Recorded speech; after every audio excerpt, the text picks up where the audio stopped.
प्रधानमंत्री मोदी ने भारत और रशिया की दोस्ती को ध्रुव तारे की तरह अटल बताया है।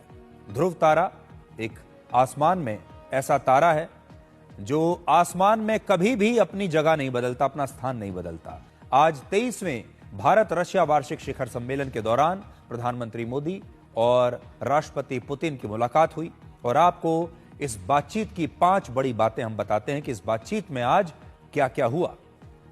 पहला, भारत और रशिया ने वर्ष 2030 तक अपने आपसी व्यापार को 8.8 लाख करोड़ रुपए तक पहुंचाने का लक्ष्य रखा है।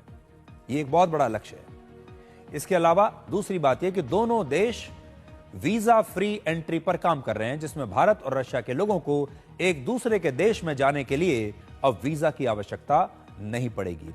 दोनों देश फ्री ट्रेड एग्रीमेंट पर भी तेजी से काम कर रहे हैं। इसमें इंपोर्ट और एक्सपोर्ट पर टैक्स कम लगेगा और दोनों ही देशों में एक दूसरे का सामान सस्ते दाम पर बिकेगा।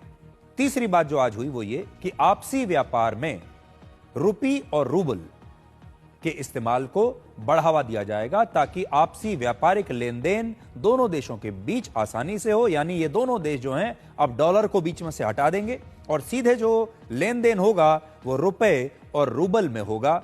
चौथी बात, दोनों देश मिलकर भारत में एक यूरिया प्लांट बनाएंगे और रशिया में भारत की मदद से एक फार्मास्यूटिकल प्लांट बनाया जाएगा।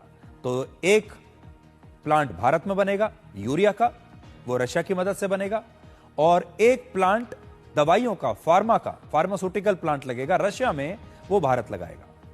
और पांचवी बात, मेक इन इंडिया योजना के तहत दोनों देश मिलकर भारत में अब समुद्री जहाज बनाएंगे और भारत और रशिया के बीच नए समुद्री अंतर्राष्ट्रीय रास्ते तैयार किए जा रहे हैं, जिससे व्यापार और तेज रफ्तार से होगा और सस्ता भी होगा। जाने से पहले उनके दोस्त प्रधानमंत्री मोदी ने उन्हें तोहफे में क्या क्या दिया, तो सबसे पहले तोहफा देखिए।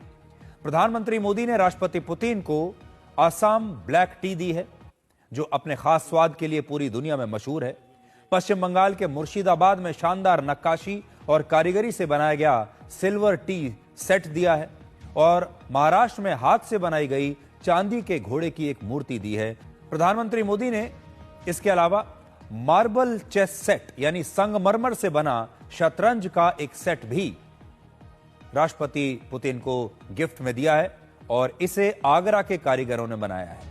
और कश्मीरी सैफरन यानी उन्होंने केसर भी गिफ्ट में दिया है और इसके बाद रशियन भाषा में अनुवाद की गई एक भगवत गीता भी उन्हें गिफ्ट की गई है।